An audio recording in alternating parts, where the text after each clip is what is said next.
waaw xam nga je pense que élection bi dañoo raté benn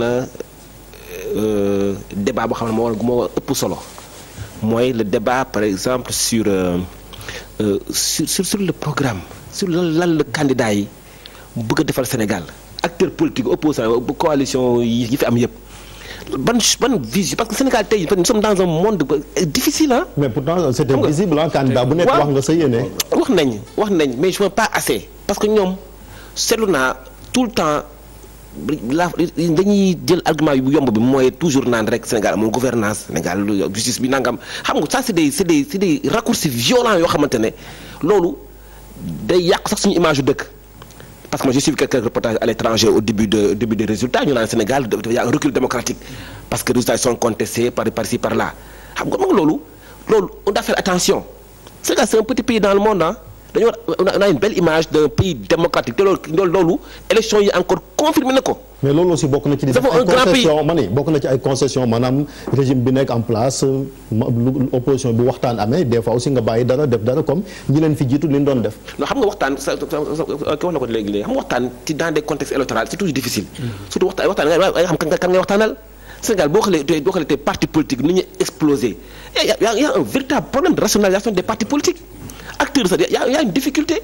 tey jii il faut que ñu quand même caser parti wala les courants dans 4 wala 5 grands ensembles nga mën a am xam nga wax tànnal tey jii y a des partis cabines téléphoniques y a des aujourd'hui ce champ politique sénégalais mais il est explosif te loolu aussi c'est un vrai débat loolu vrai débat la fooy waxtaan ci xool pour nit ñi delloo ci parti yi am de vrais partis organisés structurés organisés kuy politique dugg ci parti politique waa mais idée yi mais loolu responsabilité pouvoir bi la tout le monde. parce que la tax ma laaj la ko mooy statut chef de l'opposition mi ngi ci constitution bi depuis référendum 2015 bi. mais ba léegi sur quelle base si vous savez que élection ban élection ngay jëlee paramètre bi xool élection bi par exemple bi ñu génn ni coalition Idy 2012 19 moo génn deuxième avec 20% mais 20% yooyu divisé ko par responsable yi fa nekk nga xool ko ne ñaata lay am donc y a des véritables problèmes parce que c'est des coalitions yoo xamante ne des coalitions strictement électoraliste. kon lan moo doon nga ñu dugal ko ci constitution bi. non peut-être que l'intention était là de créer quand même un véritable chef de l'opposition comme ça s'il y a des discussions des débats sur les réformes importantes parce que am na yeneen réformes yu ñëw yooyu yëpp ñu mën a toog waxtaanee ko il faut nga am ko waxal parce que naan opposition bi gedd na mais ñoom ñu ñëpp gedd ñii dañu gedd ñu la toog donc même y a des difficultés Sénégal on a de sérieux problèmes ça je vous dis dans côté politique bi côté organisation kujje politique bi opposition comme pouvoir bon peut-être que c'est un grand ensemble benn wax yaakaar discipliné organisé mais aujourd'hui quand on voit aujourd'hui l'opposition tey parti politique yi foog ñu organiser loolu c'est un grand chantier boo xamante ne foog ñu liggéey ci local yaa ngi ñëw législatif yaa ngi ñëw on a de gros problèmes yu ñëw gros chantiers yu ñëw te tey je félicite le président Macky Sall pour une chose surtout parce que tey jii parrainage quoi qu'on puisse dire su ko deful woon élection présidentielle bu fa ma toog nii élection présidentielle du am 10 jours après l'élection du am parce que avec plus de centaines de candidats kenn xamul lu muy defee bi nuru donc suñu Sénégal si boppam mooy nar a am de grandes difficultés dañuy sant yàlla élection yi indi ay crises yu grave en Afrique yëpp ay plusieurs centaines de milliers de morts ci élection présidentielle léegi la plupart ci lay jógee on a vu le cas de la Côte d'Ivoire à l'époque donc tey ji sant nañu yàlla quand même def ñu élection présidentielle ba génn ci ak jàmm résultat ñu koy proclamer nii de manière libre yaa coow amul xeex amul xuloo amul même si fekkee sa opposition ils ont essayé tenté d'allumer le feu naan Sénégal dem leen génn leen ngeen mbedd bi dem leen xeexi xeexuñu j'ai toujours dit duñu xeex parce que le Sénégalais comprend na tey jii que la carte mooy solution ku àndul ak président Macky Sall wane nga ko les 42% de Sénégalais yoo xam ne dañu sol seen dàll dem voter président Macky Sall va en parler tout à l'heure il va en parler de ces 42% oui il va en parler de ces 42% de Sénégalais da nga am idée ci discours bi je suis dans le camp du non mais c'est bien nga baaxee ñu. donc voilà donc c'est il va en parler. donc dans 20 minutes la inchallah. voilà les 42% de Sénégalais yi nga xamante ne sol na seen dàll dem bureau de vote voter. voté nañu candidat voté nañu que le candidat président sortant loolu dinañ war a bàyyi xel parce que c'est un signal.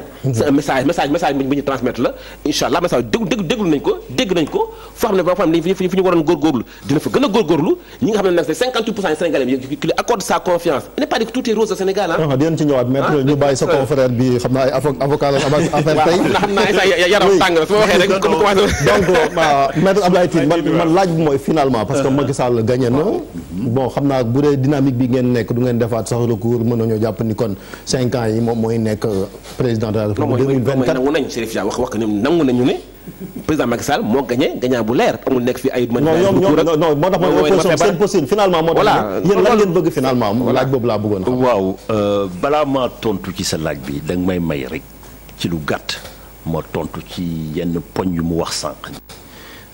mbirum situation politique bi tey boo xoolee lu tax ñu toll fii.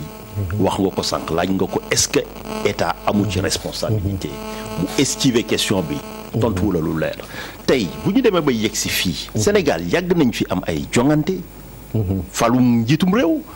balaa ngoon di jot sax ñu félicité ñaari président ñàkk nañ pouvoir dem xam nga loolu ñàkk pouvoir moo gën a metti que nga doon yootu amuloo ko ñi fi nekk tey ci acteurs yi la ñu bokkoon ba ñuy xeex 2011 ba Macky Sall yegg si boo xoolee tey ñi nekkoon di jàmmarloo ak ñoom daanaka ñoo àndoon ak ñoom mais dige yi wax nga ko sànq.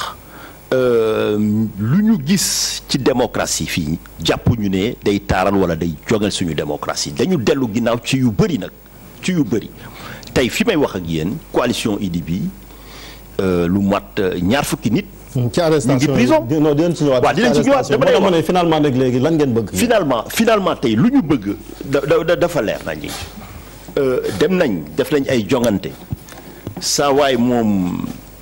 waxoon na ñëpp ne dina jàll premier tour avant même élection yi di daanu premier ministre am génn na jox ñu benn chiffre ñu yokkal ko ci dara ñu teg loolu ñun ñu jàpp ni mbir mi dafa tey. mais chiffre yi dégg nga ko li la société civile wax.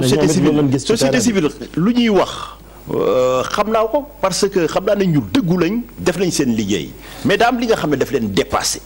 comme juge yi ñoom gis nañ ko sànq wax na ko ubbi nañ leen conseil constitutionnel mais conseil constitutionnel comme mandataire u parti politique yi boo ñëwee yow mënoo lu dul constater luñ la woon. dañuy tàppe rek. mais bokk nañ ci processus bi. bokk nañ ci processus bi moo tax ba ne dañ leen tënk c'est-à-dire que ñoom dañuy constater wax nañ ko ba ñu defee conférence bu njëkk professeur Babacar Gueye wax na ne ñoom dañuy wax lu ñu gis loolu lu ñu dund.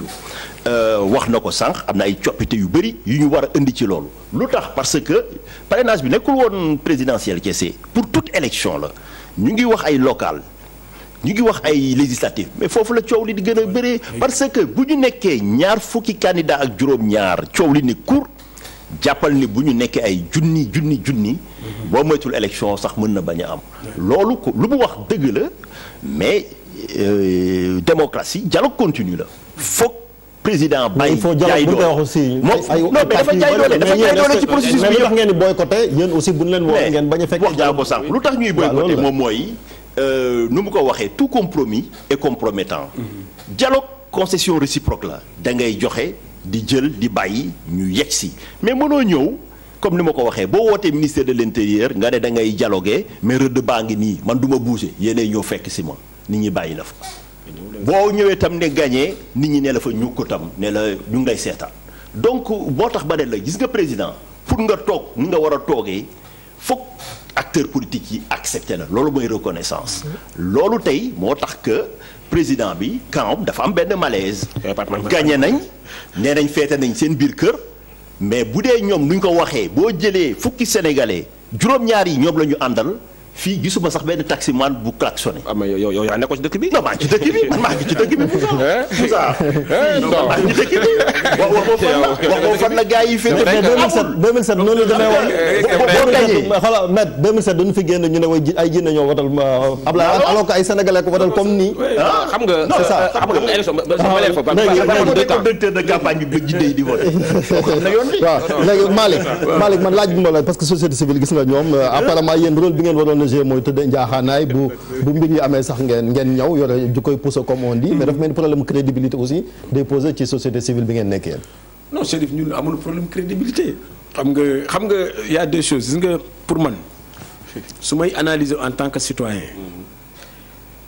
te acteurs yi nekk ci kaw Sénégal reculé wul xam nga parce que lan mooy sénégalais seen citoyen mooy sénégalais c'est-à-dire quand tu es dans un jeu yoo xam ni les Sénégalais yi inscrire massivement bi ne wax leen bi nu jóg nañu inscrire massivement les citoyens massivement ñu am ay problèmes législatifs yu tar yu metti ñun ñëpp ñu constaté ko citoyens yi taxaw génn ñi dañu bëgg voter mu am ay problème yàlla musal na ci ba nu mën ci ba nu génn ci ah ña jël woon seen carte taxawaat ni dañuy exiger état ñu jox leen suñu carte ñu taxaw àndañ ceeg ñoom ñu xeex récupérer seen carte am ay un taux boo xam ne aussi c'est satisfaisant parce que nit ñi récupérer nañ seen carte même su fekkee am na carte yu bëri yu des mais nit ñi récupérer nañ seen carte 97 mais am na ñu retirer seen carte mais kooku loolu mooy citoyen loolu mooy démocratie bisu élection jot ñu jóg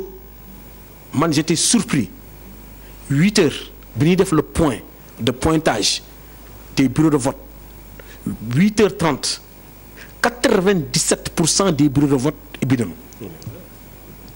nit ñaa ngi fa taxaw nit ñaa ngi taxaw. te feeñ na ci taux de participation. voilà loolu man c'est-à-dire que citoyens yi xam nañu seen cër xam nañu seen bopp. et c'est ça qui est important pour man acteurs politiques ñoo nekk en retard ñoom ñooy dellu gannaaw. non opposition bi. non acteurs yi. xam nga comme ñaari acteurs politiques ak ministres yi léegi dama leen di. ce sont les acteurs politiques. débat yi nii daf yi wax fii yëpp c'était débat entre acteurs politiques. mais le citoyen sénégalais gis nga ko lu mu war a def da koy def ko à temps voter massivement matin man bi ma ñëwee à 14h le taux de participation était pratiquement à 45%. voter delluwaat seen kër. toog def li ñuy def ëllëg sa ñu dem liggéeyi. c'est ça la démocratie c'est-à-dire que mënu soo c'est-à-dire que suñuy jël indicateur. en termes de foofu nga koy mesurer. maintenant est-ce que maintenant tey acteurs politiques yi ils sont à hauteur ñëw nañ ci hauteur attitude ak exigence citoyenne boobu. c'est ça le débat. je pense que citoyens yi à un certain moment tu as l'impression ñoom ñoo raw acteurs politiques yi parce que ils exigent plus tey soo gisee yéenay couvrir presque ngeen tout le temps même fa village yi sax da ngay gis dara su fa amee da ngay le maire est là xam ne gars yi nañu taxaw nii du fi am.